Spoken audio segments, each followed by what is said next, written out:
தமிழக மக்களுக்கு வணக்கம். இன்னைக்கு நாம் பார்க்க போகிற பாராளுமன்ற தொகுதி அப்படிங்கிறது தான் உண்மையான மும்முனை போட்டி நிகழக்கூடிய தொகுதி. பெரம்பலூர் நாடாளுமன்ற தொகுதி சரியான மும்முனை போட்டி அப்படின்னா இந்த தொகுதியை தான் சொல்லலாம். என்ன காரணம் அப்படின்னா, எல்லாரும் பிஜேபி சார்பாக வேட்பாளர்கள் யாராவது ஜெயிப்பாங்களா அப்படின்னு கேட்டால், தமிழ்நாட்டில் எங்கப்பா பிஜேபி ஜெயிக்க போகிறாங்க, பிஜேபி கூட்டணி ஜெயிக்காது அப்படின்னு சொல்லுவாங்க. சில பேர் என்ன சொல்லுவாங்கன்னா, கன்னியாகுமரியில் பொன் ராதாகிருஷ்ணன் ஜெயிப்பார், திருநெல்வேலியில் நயினார் நாகேந்திரன் ஜெயிக்கிறதுக்கான வாய்ப்பு இருக்குது, டிடி விதிநகரன் தேனியில் ஜெயிக்கிறதுக்கான வாய்ப்பு இருக்குது, ஓபிஎஸ் ராமநாதபுரத்தில் ஜெயிக்கிறதுக்கான வாய்ப்பு இருக்குது, இப்படி சொல்லுவாங்க. இது எல்லாத்தையும் தாண்டி, அதாவது இந்த தொகுதியிலலாம் வெற்றி நிச்சயமா அப்படின்னு தெரியாது. ஆனால் பெரம்பலூர் நாடாளுமன்ற தொகுதியை பொறுத்த வரைக்கும் மும்முனை போட்டியில் பிஜேபி கூட்டணியில் நிற்கக்கூடிய ஐஜேகே வேட்பாளர் பச்சைமுத்து என்கின்ற பாரிவேந்தர் வெற்றி பெறக்கூடிய வேட்பாளராக இருக்கார். இந்த செய்தி அப்படிங்கிறது சிலருக்கு நகைச்சுவையாக இருக்கும், சிலருக்கு யார் அரசியல் தெரிஞ்சு பேசுகிறானா அப்படிங்கிற மாதிரி இருக்கும். ஆனால் கள நிலவரம் அப்படிங்கிறது, பாரிவேந்தர் பச்சைமுத்து வெற்றி கோட்டை கிட்டத்தட்ட தொட்டுட்டார் அப்படிங்கிறத சொல்கிறதோட மட்டும் இல்லாமல், அமைச்சர் கே நேருவோட மகன் அருண் நேரு தோற்கடிக்கப்படுறார் அப்படிங்கிற கடும் மன உளைச்சலில் அமைச்சர் நேரு இருக்கார். இதுதான் கள நிலவரம் அப்படிங்கிறத சொல்லுது. ஏன்னா பெரம்பலூர் நாடாளுமன்ற தொகுதியில் அருண் நேருவுக்கு வேலை செய்கிறதுக்கு ஆட்களே இல்லை. பெரம்பலூர் அப்படின்னாலே திமுகவோட முகம் அப்படின்னு பார்த்தீங்கன்னா, மாவட்ட செயலாளர்கள் அப்படின்லாம் பெரிய அளவில் யாருமே தெரிய மாட்டாங்க. பெரம்பலூர் அப்படின்னாலே ராசா தான். முன்னாள் மத்திய அமைச்சர் 2G புகழ் ஸ்பெக்ட்ரம் ராசா தான் பெரம்பலூர் தொகுதியோட முகம் அப்படிங்கிறதா இருந்தார். திமுகவோட சமூக நீதி கொள்கைக்கு இணங்க பெரம்பலூர் பொது தொகுதியானதும் அவர் நீலகிரி தனித்தொகுதிக்கு துரத்தி விடப்பட்டார். இதனால் பெரம்பலூரில் இருக்கக்கூடிய மொத்த உடன்பிறப்புகளும் ராசா பின்னாடி நீலகிரிக்கு ஓடிட்டாங்க. ஏன்னா ராசா ஊழல்வாதியா, 2Gயில் திருடினாரா, ஸ்பெக்ட்ரமில் அமௌண்ட் ஆட்டையை போட்டாரா, அதெல்லாம் அடுத்த விஷயம். ஆனால் ராஜாவை நம்பி வந்த எல்லாருக்குமே அவர் ராஜா தான். இந்த விஷயத்தில் அவர் உண்மையிலேயே பாராட்டத்தக்க ஒரு நபர் தான். ராஜாவால் வாழ்ந்தவர்கள் உடன்பிறப்புகள் பெரம்பலூரில் எக்கச்சக்கமான பேர் இருக்காங்க. அதனால அவங்க எல்லாமே திமுக விசுவாசிகள் இல்லை, ராசாவோட விசுவாசிகள். அவங்க எல்லாமே ராசாவோட வெற்றிக்காக நீலகிரிக்கு ஓடி போயிட்டாங்க.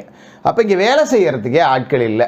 திருச்சியில் தான் வைகோவோட மகனை நிறுத்தி நேரு கொண்டு போய் விட்டாங்களா, நீ ஜெயிச்சா ஜெயி, தோத்தா தோத்து போ அப்படின்னு சொல்லிட்டு நேரு திருச்சியிலேருந்து ஆட்களை கூட்டு வந்து தான் இங்கே வேலை செஞ்சுக்கிட்டு இருக்காரு. இதில் உள்கட்சி ஆட்களே கடும் அதிருப்தியில் இருக்காங்க. என்னடா இது, திருச்சி ஃபுல்லாக இந்த ஆள் கோல வச்சுக்கிட்டு இருந்தார், இப்போ இங்கேயும் நின்றுட்டாங்க, இவ்வளோ நாள் ராஜா நின்னார், சரி ஒரு பொது தொகுதி ஆனதும் இங்கே உள்ள எவனாவது கஷ்டப்பட்ட கட்சிக்காரன் அவனுக்காக கிடைக்குமான்னு பார்த்தா இங்கேயும் கொண்டு வந்து நிற்கிறாங்களே, உயிரை எடுக்கிறாங்களே அப்படிங்கிற மாதிரி லோக்கல் உடன்பிறப்புகள் கடும் கோபத்தில் இருக்காங்க. நேரு செலவு பண்ணக்கூடிய வேட்பாளர் தான், பணத்துக்கு பஞ்சமே இல்லை. ஆனால் பணத்தை கொடுத்துட்டு எவ்வளோ பச்சையாக பேசுவார் அப்படிங்கிறது உங்களுக்கு தெரியும், நான் சொல்லி தெரிய வேண்டியதில்லை. மறுபக்கம் நேருக்கு கொஞ்சம் கூட காசு பணத்தில் சளைக்காத SRM கல்வி குழுமத்தோட நிறுவனர் தலைவர் பாரிவேந்தர் என்கின்ற பச்சைமுத்து பிஜேபி சார்பாக வேட்பாளராக இறங்கியிருக்காரு. கடந்த தேர்தலில் பார்த்தீங்கன்னா இந்த பச்சைமுத்து கிட்டத்தட்ட 4 லட்சத்திற்கும் அதிகமான வித்தியாசத்தில் வெற்றி பெற்றார் திமுக கூட்டணியில் இருந்துக்கிட்டு. கடந்த தேர்தல் முடிவுகளை பார்த்தீங்கன்னா, பச்சைமுத்து பாரிவேந்தர் பச்சைமுத்து 6,83,697 ஓட்டு வாங்கியிருக்காரு. அவர் எதிர்த்து நின்ன அதிமுகவோட முன்னாள் அமைச்சர் சிவபதி 2,80,000 ஓட்டு தான் வாங்கியிருக்காரு. கிட்டத்தட்ட 4,03,000 ஓட்டில் ஜெயிச்சிருக்காரு. நாம் தமிழர் 53,000 ஓட்டு வாங்கியிருக்காங்க. இப்போ பாரிவேந்தர் மறுபடியும் வேட்பாளராக பிஜேபி கூட்டணியில் நிற்கிறார். ஏன் பாரிவேந்தர் வெல்லக்கூடிய காரணம் அதிகமாக இருக்குது அப்படின்னா, கடந்த தேர்தலில் கொடுத்த வாக்குறுதிகளை பெரும்பகுதி நிறைவேற்றின ஒரு நாடாளுமன்ற உறுப்பினர்னா பச்சைமுத்து தான்.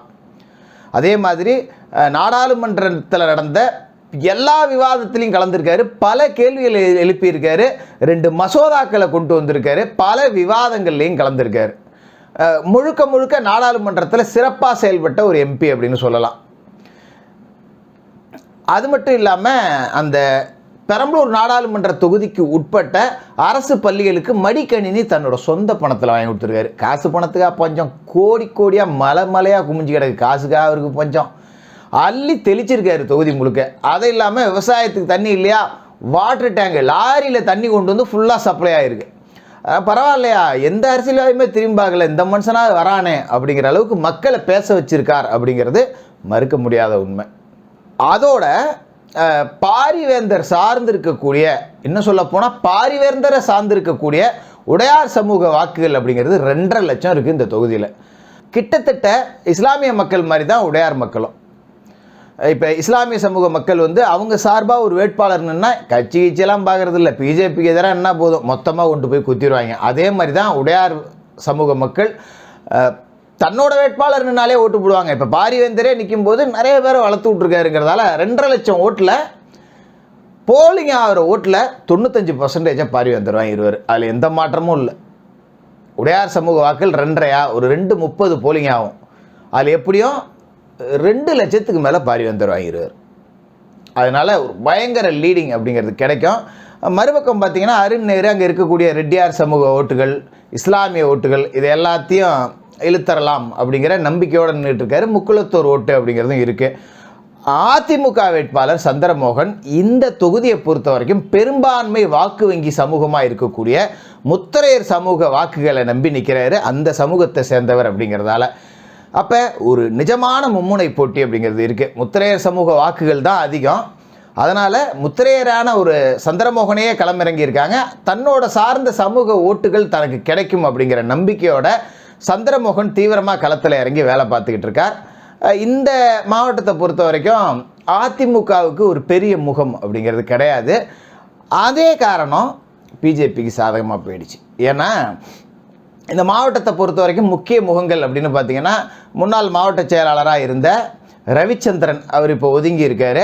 அதன் பிறகு 2016 முதல் மாவட்ட செயலாளராக இருந்து கடந்த தேர்தலில் ஜெயிச்சு சட்டமன்ற உறுப்பினர் இருந்து 2021 அமைச்சர் சிவசங்கர்கிட்ட குன்னம் தொகுதியில் சொற்ப ஓட்டுகளில் தோத்த ஆர்டி ராமச்சந்திரன் இப்போ வைத்தியலிங்கம் ஆதரவாளராக இருந்து ஓபிஎஸோட அணியில் நின்று இதே பிஜேபி வேட்பாளருக்கு ஆதரவாக வேலை செய்கிறார். ஓபிஎஸ் கூட போன மக்கள் செல்வாக்குள்ள ஒரு நபர் அப்படின்னா ஆர்டி ராமச்சந்திரன் அவர்களை தான் சொல்லலாம். ஆர்டிஆர் அப்படின்னா அந்த பகுதியில் தெரியாத ஆட்களே இருக்க மாட்டாங்க.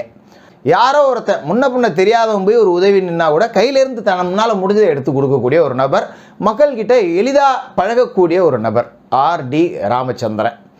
உண்மையிலேயே ஓபிஎஸ் கிட்ட ஒரு செல்வாக்கான ஆள் இருக்காரா அப்படின்னு கேட்டால் ஆர்டிஆரை தான் சொல்லலாம். வைத்தியலிங்கத்தோட ஆதரவாளராக இருந்தாலும் வைத்தியலிங்கத்துக்கு தஞ்சாவூரில் இருக்கிற செல்வாக்கை விட ஆர்டி ராமச்சந்திரனுக்கு பெரம்பலூரில் செல்வாக்கு அதிகம் அப்படின்னு தான் சொல்லணும்.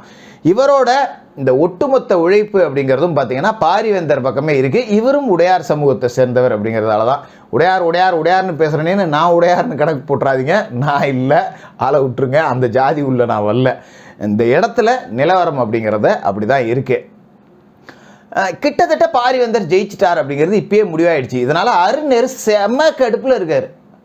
அப்பா கிட்ட போய் புலம்பி ஒரு பயம் வேலை பார்க்க மாட்டேங்கிறான். மண்ணச்சநல்லூர் எம்எல்ஏ வரல, அந்த எம்எல்ஏ வரல, லால்குடி எம்எல்ஏ வரல. ஆளுக்கு நேரு மேலே அதிருப்தியில் இருக்காங்க. லால்குடி எம்எல்ஏலாம் நேரடியாக தலைமைக்கே கடிதம் எழுதினார். திருச்சி மாவட்டத்தில் என்னை ஒரு எம்எல்ஏவாக எவனுமே மதிக்க மாட்டேங்கிறாங்க, எந்த நிகழ்ச்சிக்குமே கூப்பிட மாட்டேங்கிறாரு, அமைச்சர் நேருவும் மதிக்கிறதில்ல, அன்பில் மகேஷும் மதிக்கிறதில்ல அப்படின்னு சொல்லிட்டு கடும் அதிருப்தியில் இருக்கார். அதுமாதிரி மணச்சநல்லூர் எம்எல்ஏ எப்படியாவது பெரம்பலூர் மாவட்ட செயலாளராக ஆயிடலாம் அப்படின்னு கணக்கு போட்டு பார்த்தாரு. அவருக்கு அந்த மாவட்ட செயலாளர் பொறுப்பு கிடைக்கலங்கிறதால அவரும் அதிருப்தியில் இருக்கார். மிச்சம் மீதி இருக்கக்கூடியவர்கள் எல்லாமே நீலகிரிக்கு ராஜா பின்னாடி ஓடிட்டாங்க. அப்போ அருண் நேருக்கு திருச்சியிலேருந்து வாடகைக்கு ஆள் பிடிச்சிட்டு தான் வரணும். அவங்களுக்கு பெரம்பலூர் தொகுதியோட நிலவரங்கிறதே தெரியல.